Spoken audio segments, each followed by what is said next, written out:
কি সম্পর্কে বল।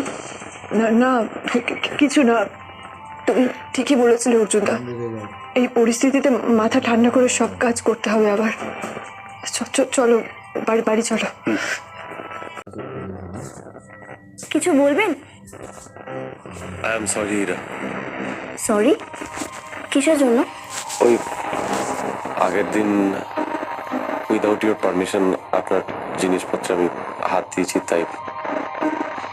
আমি বুঝতে পারছি স্যার, আপনার মনে আমাকে নিয়ে অনেক প্রশ্ন আছে যার উত্তর আমি দিতে পারছি না। হ্যাঁ, তার জন্য আমি যেগুলো করেছি সেগুলো তো ঠিক নয়, তাই না?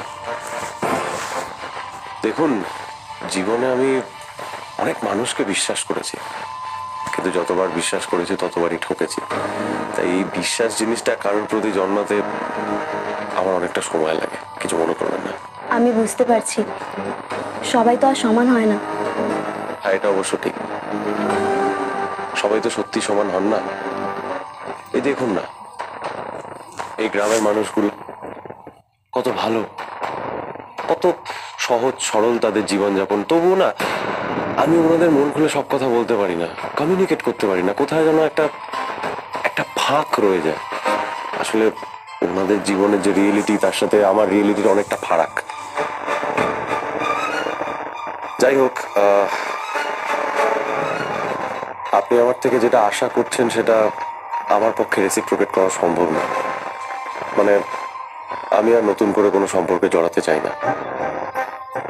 তবে হ্যাঁ, আমরা তো বন্ধু হতেই পারি, তাই না?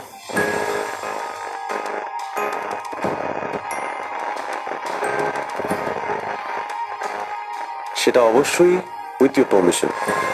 আর যদি আপনার আপত্তি থাকে তাহলে it's fine. So can we be friends? আপনার যদি প্রবলেম না থাকে, আজ রাতে ডিনার আমরা একসাথে করতে পারি।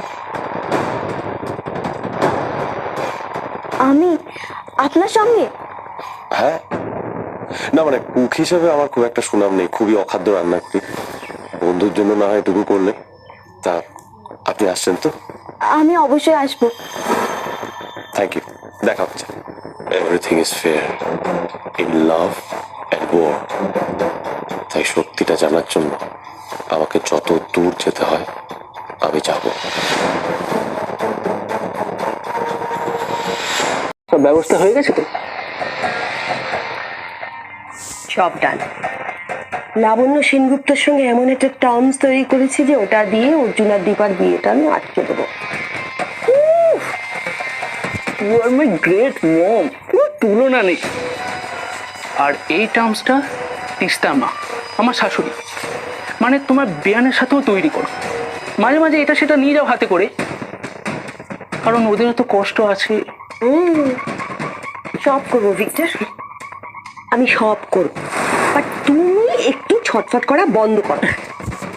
যে বলো না তুমি, আগে 25 লাখের জন্য তর্স হয়েছিল না, আর এখন এখন চোখের সামনে 25 কোটি টার্গেট। ও মাই গড! মা, তোমার ভিকটা বড় হয়ে গেল। হ্যালো, তুমি যা যা বলছো আমি তাই তাই করছি না? কিন্তু একটা কথা মনে রেখো, কেউ যেন বিন্দু বিসর্গ জানতে না পারে। মনে রাখিস ভিক্টর, আমি যেন কোনোভাবে না ফাঁসি। কি বলো না তুমি? তোমার ছেলে রাজা হলে কি তুমি রাজভোগ খাবে না? সব প্ল্যান মাফিক হবে, শুধু বাড়ির মাথাগুলোকে দূরে রাখতে হবে। লাবণ্য সেনগুপ্ত, প্রবীর সেনগুপ্ত, অর্জুন, দীপা, এদেরকে ব্যাস। ঠিক আছে, কিন্তু তুমি আমার বাড়ি এসছো কেন? বাহ, তুমি যখন তখন যেখানে খুশি চলে যেতে পারো, আর আমি এখানে আসতে পারি না? তোমাদের মা আর ছেলের আলোচনার মধ্যে আমি ঢুকে বললাম, নিশ্চয়ই নতুন কোনো প্ল্যান আসছিলে, তাই না? আচ্ছা বলুন তো, কি প্ল্যান করছিলাম? বলুন বলুন, কোনো আন্দাজ? তুমি কোনো কথা বলবে না, তোমার সঙ্গে আমি কোনো কথা ও বলবো না। বাবা, কথা ঘোরাচ্ছেন কেন? বলুন না কি প্ল্যান করেছি। সেটা জানি না, কিন্তু এটা জানি। আরে থামো থামো, তোমরা না বড্ড ছেলে মানুষ। মা, তোমার খোকা কিচ্ছু জানে না। এই শাট আপ, গলা ছাড়ু।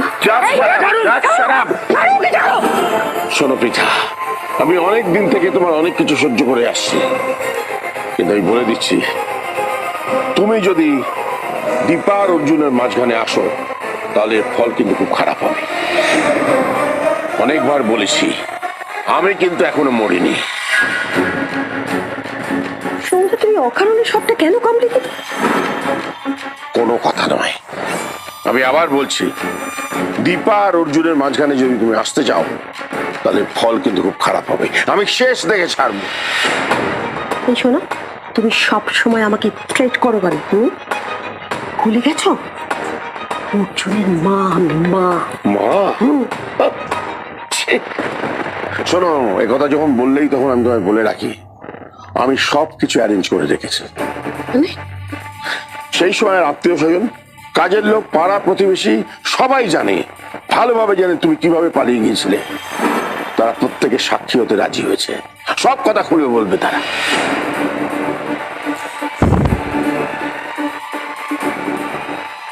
তোমার ভিক্টরের সামনে আমি এই কথাগুলো বলতে চাইনি, কিন্তু তুমি বাধ্য করলে আমাকে বলাতে। আমি আবার বলে যাচ্ছি, দীপা আর অর্জুনের বিয়ে হবে, হবেই। যদি বাধা দেওয়ার চেষ্টা করো, যেটুকু করে খাচ্ছ সেটুকুও পারবে না। Mind it.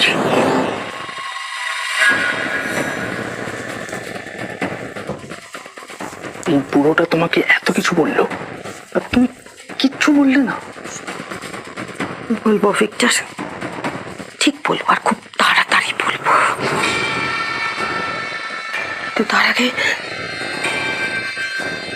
বাড়িতে ঢোকার আগে আমাকে ঢুকে পড়তে হবে।